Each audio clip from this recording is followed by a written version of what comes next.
Hello and welcome to the video. In this video we're taking a look at this thing here. This is actually a little LiPo charger. Well, actually it doesn't do LiPo, it does other batteries as well. It's called the Q6 Plus.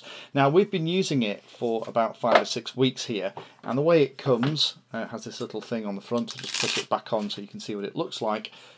It's this little kind of lightweight pocket-sized charger, and the reason that we got this one was because I'm interested in having something at the field, because recently we did a review of a much bigger charger. This is the Q200 that we're using on pretty much a daily basis at the moment. Had it for about 4 months now, and it's been fantastic, but it's a bit of a beast to carry to the field. This little guy, however, has the ability to plug a 12-volt supply into one side, or a 3 or 4S battery, and then to plug a charging battery into the other side with its balance tap and being able to crack on. Now, it's quite well made actually. It's reasonably heavy. You can see it has a cooling fan inside and it has all ducting. The other things that come in the box, we have two XT60 connectors. These are the XT60H type that have the little additional adapter. We've not used any of those at all because we have lots of XT60 pieces around. And the other thing you get is a very, very simplistic manual that just shows you how to put it all together. Now, I need to say a very big thank you to Banggood. That's where we ordered this one from, and I'll put the details up here on the screen. ISDT is a manufacturer that we've not used before. This is the first one of their products. They actually make quite a few chargers that look quite modern and futuristic. This happens to be kind of the baby of the family. You can go and download firmware updates as well, and when we come back in a second I'll show you the ports on this thing. So let's have a slightly closer look. Now, the input here on the side, according to the manual, takes anything from 7 to 32 volts. So we can use anything from a 2S battery, but we've been using it with 3S and 4S at the field when we need to do a little charge of one of the smaller batteries for something like the goggles. Or you can create a little lead that has an XT60 on one end that you could clip onto a 12-volt lead acid battery or a 12-volt main supply if you have one of those. And in fact, ISDT, I think, sell their own supplies that you can use to power this thing. But the whole idea of this is the fact that it's so small and dinky, you can stick it in your pocket. So let me show you how it all works.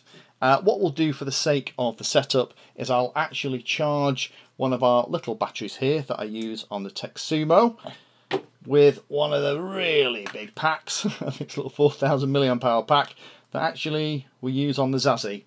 So to power it, it's pretty straightforward. You just plug the XT60 in. It powers up, you hear the fan self-test, and then it tells you that the battery isn't connected. Now, all the navigation is done. This isn't a touch screen or anything. It's done on this little scroll wheel here. So as you move around, it'll show you all the different settings and the different bits and pieces. So at the moment, we can see the input voltage from the main battery pack is 15.2 volts. Temperature in here is about 22 degrees C, and that's pretty much everything we've got. If I press the button, then as I roll around, you can see all the different settings that you can choose from. Now let me zoom in for a second and I'll show you these settings in a slightly closer up. So zoomed in with the exposure a little bit better, we can kind of see what we're looking at here. The camera is picking up this slight vignetting sting on the screen, but actually, you know what? It's not like that in real life. It's actually very clear. So in the task settings, we can select the task.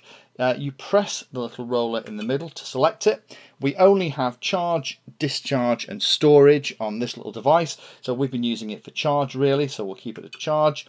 You can select your battery type and you can choose between the high voltage LiPo, lithium ion, lithium Fe, lead or nickel hydride. We're going to keep it with LiPo. You can choose the cell voltage that you're aiming for, 4.2 volts, but you can change that. 4.2 volts is pretty good to me. You can pick the cell count that you're interested in. It will check the cell count. Then you can change the current setting, so you can change that up and down depending on what you want to do. We'll keep it at 1.3. We'll charge at 1C for this 1300 milliamp hour pack. And then you can click on Start Task. So let me plug this battery in. So we're going to plug the battery into the output that we're charging.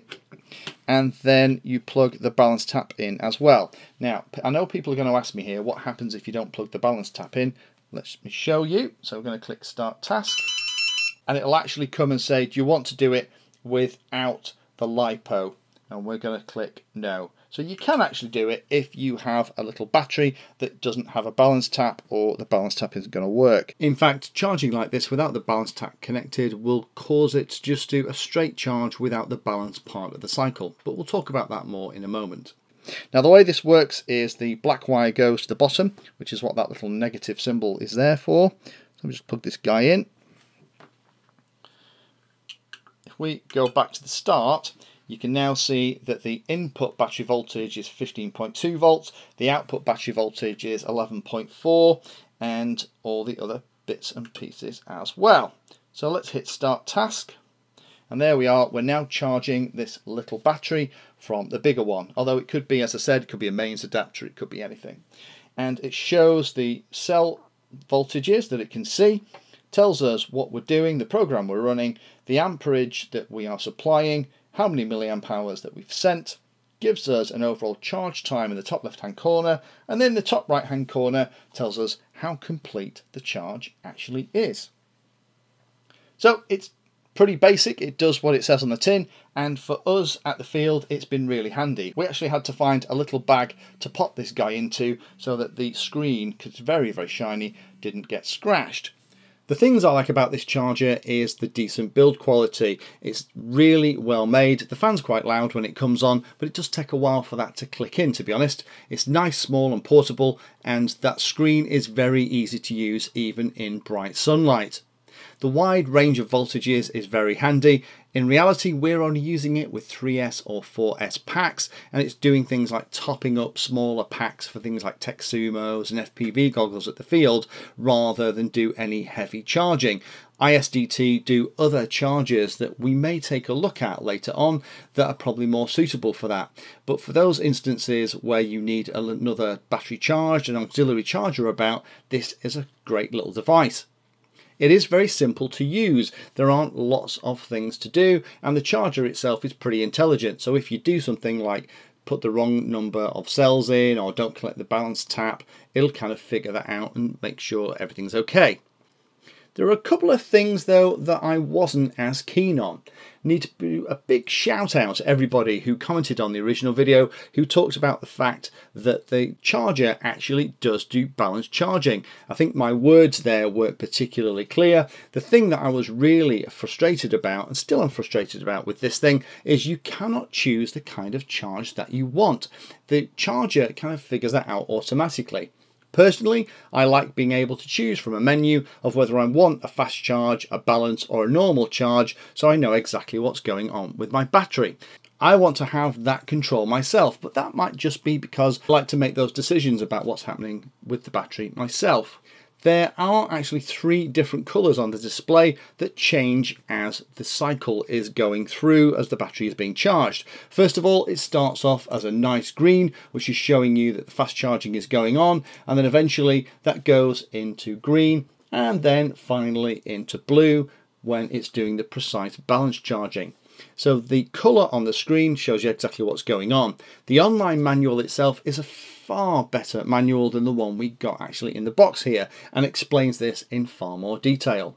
I don't like the fact that they didn't put a standard USB interface on the side of this thing. We have ordered a little 4-pole 3.5mm stereo jack so that we can update this, because with one of those and a couple of wires and on one of our trusty FTDI adapters you can update the firmware, and we will absolutely do that here to see what kind of new features we get. If there's anything really good, then we'll do another update video just to show you what's changed. On ours, we did have a little bit of a fogging issue on the screen. Not sure what's causing this. It happens rarely, but sometimes we'll turn the unit on and the middle of the screen will appear to be greyed out. And if you power cycle it, give it kind of 10-15 minutes and try it again, usually the screen's okay. The screen's still completely legible and the unit is absolutely fine. But I'm not sure what's going on there, but from comments in a previous video, it sounds like my unit wasn't the only one that's been affected by that. Last thing to comment on, at the end of the charge, when it's gone through the complete cycle, actually checking the voltages, they're pretty spot on actually. It's pretty close. Mine were about 0.02 volts of where they actually were using the voltage test equipment that we have here. And for this little kind of charger, that is fantastic. Back in the days of the iMax B6s, I would have given my right arm for that kind of accuracy. So hopefully that helps those of you that are looking at this charger. Thanks again to all of those of you that commented on the original version of this video and pointed out a couple of errors. Hopefully now that's all taken care of in here. So thanks again to everyone who took that time.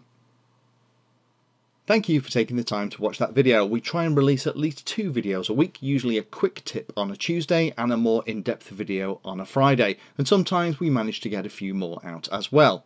If you're interested in radio control, then the playlists are useful to have a look at. Anything that's called Introduction To is an organised set of videos that teach you from first principles about the subject that you're interested in.